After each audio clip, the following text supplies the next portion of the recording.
आज के इस वीडियो में हम आंजनेय के स्वर्ण मृत्तिका सर को पढ़ेंगे। भगवान राम की सेवा भक्ति में जानकी जी की खोज का आदेश सुग्रीव ने अपनी सेना को दिया। 1 महीने के भीतर यह कार्य वानर सेना को करना था। समुद्र के किनारे इस पार वानर सेना थी और अब समुद्र के उस पार जाने की बातें हो रही है। अंगद जाने को तो तैयार हुए, किंतु लौट कर आने में संशय था। सागर में उठने वाली विशालकाय लहरों को देखकर सबका मन भीतर ही भीतर भयभीत हो रहा था। अंत में जामवंत ने हनुमान को ही यह कार्य सौंपा। हनुमान चल पड़े। चलते समय भगवान राम ने अपनी स्वर्ण मुद्रिका उनके हाथों में दी और कहा कि यह मेरी पहचान देने में तुम्हें मदद देगी, अन्यथा हो सकता है कि सीता तुमसे बात करने से इनकार कर दे। जामवंत ने जाते समय हनुमान के लिए कार्य की एक सीमा निर्धारित कर दी। उन्हें सिर्फ सीता जी से कुशल समाचार ले देकर लौट आना है। उन्हें वापस लेने के लिए भगवान श्री राम स्वयं जाएंगे। समुद्र के बीचों बीच नागमाता सुरसा हनुमान को अपना भोजन बनाने की इच्छा से मुंह फाड़े खड़ी थी। 100 योजन तक वो अपना मुंह फैलाई थी। हनुमान ने चतुराई से काम लिया, अपने शरीर को छोटा कर अंगूठे का जितना बना लिया और दुगुने वेग से मुख के अंदर जाकर बाहर निकल गए। सुरसा अत्यंत प्रसन्न हुई और उसने बारंबार सफल मनोरथ बने रहने का आशीर्वाद दिया। उस पार पहुंचकर उन्होंने सीता जी को खोजना प्रारंभ किया। रावण ने चारों ओर बड़ा कड़ा पहरा डाल रखा था। मार्ग अवरोध देखकर हनुमान ने बहुतों को परलोक का रास्ता दिखला दिया।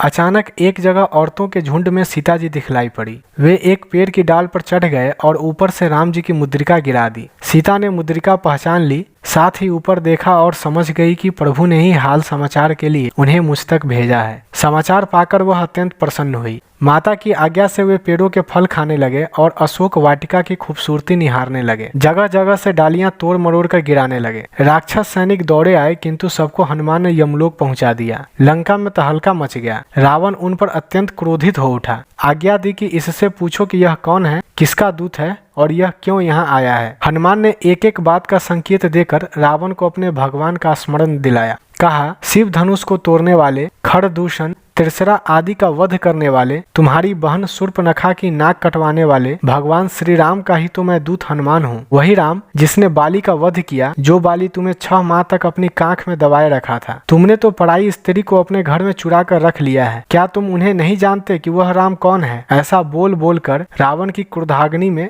हनुमान ने घी डाल दिया। फलस्वरूप दशानन ने अपने सेनापति से उन्हें मार डालने की आज्ञा दी। तभी विभीषण नीति की बातें कहते हुए आगे आए और उन्हें ऐसा करने से रोका। तब रावण ने सजा थोड़ी कम की और कहा कि इसके पूंछ में कपड़े बांधकर उसे तेल में भिगोकर आग लगा दो। हनुमान तो यही चाहते ही थे। जैसे ही आग लगी, उन्होंने घूम घूम कर सारी लंका जला डाली। लोग त्राही त्राही करने लगे। लंका दहन के बाद हनुमान सीता के पास जाकर उनके हाल समाचार लेकर श्री राम के पास लौट गए। राम की सेवा में यह हनुमान का पहला महत्वपूर्ण कार्य संपादन था। राम भी अपने दूत का परिचय प्रत्यक्ष रूप में उसी दिन पा गए। हनुमान के प्रति राम के स्नेह में उसके बाद से अधिक वृद्धि होती गई। यह देख हनुमान अपने को धन्य मानने लगे। इस सर्ग में एक बात और भी विचारणीय है और वह यह है कि सोने की लंका तो हनुमान ने जलाकर राख कर दी, लेकिन बगैर भगवान की आज्ञा के उन्होंने ऐसा क्यों किया? वास्तव में हनुमान गंभीर चिंतक व्यक्तित्व के थे। तभी तो उन्होंने देखा कि सोने की लंका सोने की तो है, किंतु सोने में जो पीलापन उन्होंने देखा वह जीवन तत्व से विहीन लगा। जो सोना जीवन दायिनी ना हो, जिस सोने की नगरी में दूसरों की पत्नियों को चुरा कर रखा जाता हो, ऐसी सोने की नगरी रहकर क्या होगी जो दूसरों की सांसों को जिंदगी ना देकर मरण को आमंत्रित करती हो। इसलिए इसका नष्ट हो जाना ही उचित है। इससे बेहतर मिट्टी होती है जो अपनी उपयोगिता के कारण दूसरों को अन्न दान और जीवन दान देती है।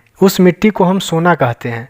वैसा सोना किस काम का जो मृत्यु का कारण बन जाता हो? ऐसा सोना मिट्टी की महिमा को कभी भी नहीं पा सकता, क्योंकि वह सर्वनाश, अहंकार, भय और विकार पैदा करता है। इसलिए सोने की लंका को हनुमान ने जलाकर राख कर देने में एक पल की देरी नहीं की। इस सर्ग का नाम स्वर्ण मृत्तिका इसी उद्देश्य से रखा गया है।